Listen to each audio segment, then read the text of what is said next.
Jen and Jamie on a Thursday. Dynamic Duos, Bible Edition. Hello, Luncheons! Hello! We are coming to you live from the tea room because it was time for tea. And you have the lunchbox, so it also must be time for Jen and Jamie on a Thursday. Dynamic Duo Edition. Whoa. So you're probably wondering who in the world we are portraying today. This one was a little bit of a stretch, but it works.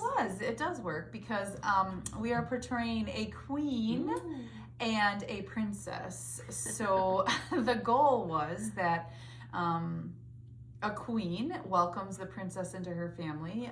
She is usually a daughter-in-law, and so a mother-in-law welcoming a daughter-in-law. Trying to work together, keep family peace, but also to show others that they can work together and love because they are in charge of an entire kingdom. They're going to rule the kingdom. And it makes it very uncomfortable if they don't get along. So, yeah, so that's what these lovely fascinators, which I did not even know that's what it's called, but yes, and tea time. But not only did we have these two things, we also had some wheat. You had a good guess last week with Joseph. I did. But we did establish that it's dynamic duos, which is two people. And I don't know who we would have put with Joseph. Joseph and his Technicolor dream coat, maybe. I mean, Donnie and Marie. Donnie and Marie. Marie does not appear in the Bible, though, so that could have been problematic. Joe and God, but no. As you quickly pointed out, it has nothing to do with Joseph. But it has everything to do with a daughter-in-law providing for her mother-in-law. Did you get it? Guess? Well, if you guessed Ruth and Naomi, you would be correct. So Ruth and Naomi is a beautiful story that is pretty fairly well known. Naomi was from Bethlehem.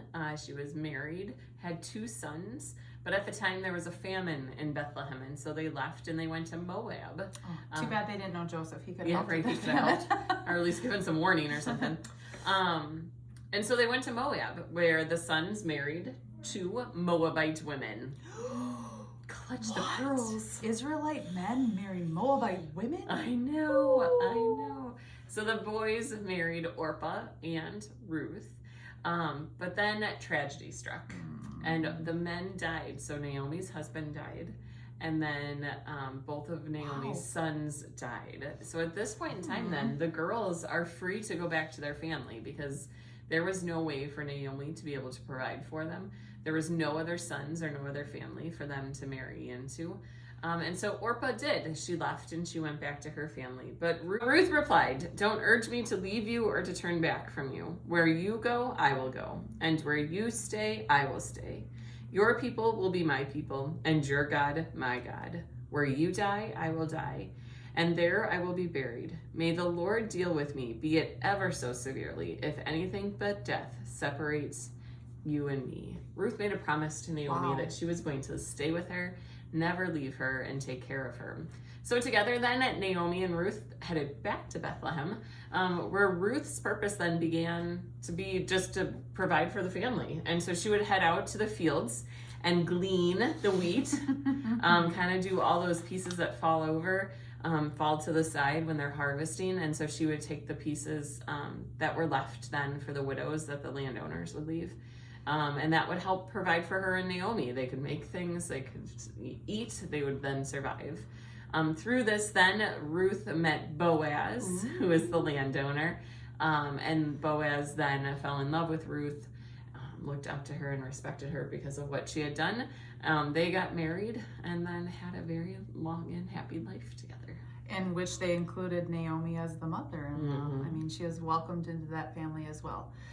So we see that Boaz was impressed by Ruth's dedication to the family because she did some big things. I mean, she said right there, your people will be my people, your God will be my God, and nothing but death will do us part. I mean, that's a big commitment to someone that was your mother-in-law, but she did. She treated her exactly like her mom. Family was important to her, and so Boaz found favor in that and just kind of saw that that was a good thing. But not only did Ruth find favor in Boaz's eyes, but she ultimately found favor in God's eyes. So her love and dedication to the people around her and everybody who she watched out for ultimately blessed her in a big way. Yeah, to the point where her family tree includes Jesus many years down the road.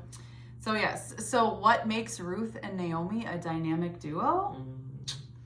Their dedication to family. They show us what it means to be a family, to love one another, to take care of each other, to show mercy and grace. I mean, their life was not going to be an easy one, knowing that Ruth had to provide for two of these ladies. They had no money, they had nothing. But God blessed that because their dedication to one another was so strong. And so it shows us an example of what it means to be a family.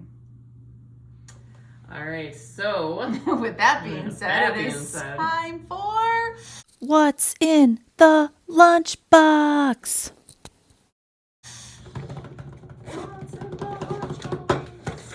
All right, this week it is. Oh, it's up down.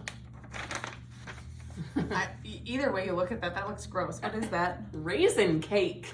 Oh, we could have had that with tea. That would have been no. I don't like raisins at all in any form. Raisins are okay, maybe like in a handful of raisins or chocolate covered raisins or yogurt covered raisins, but you know how I like raisins? In the trash.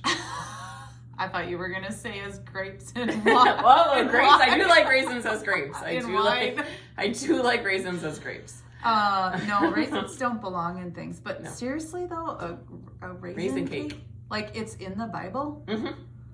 What was with God a dynamic duo? Now remember, Ruth and Naomi is a pretty well-known dynamic duo. So this one's gonna be probably not quite as well known. And especially with a clue like raisin cakes. I don't know how I was going to say, I can honestly say that I do not recall in any lessons or study that raisin cake comes up you just wait. In the Bible. But I guess we'll find out. Please don't bring actual raisin cake next week, though, because we will not be eating that one. I'll bring cake, but not raisin cake. Oatmeal raisin cookies? No. Nope, because everybody thinks they're chocolate chips. And then when you bite into it, it's very massive disappointment. Okay, all right. So you got that not as well known raisin cake. And no cheating. You cannot just go to Google and Google raisin cake in the Bible. I would be curious to know if this one actually came up if you Google raisin cake. Raisin cake in the Bible. Well, I will do that while we say goodbye to our luncheons. So from Jen and Jaime, or the Queen and the Princess. May your lunchbox always be full. We'll see you next time. Jen and Jaime on a Thursday.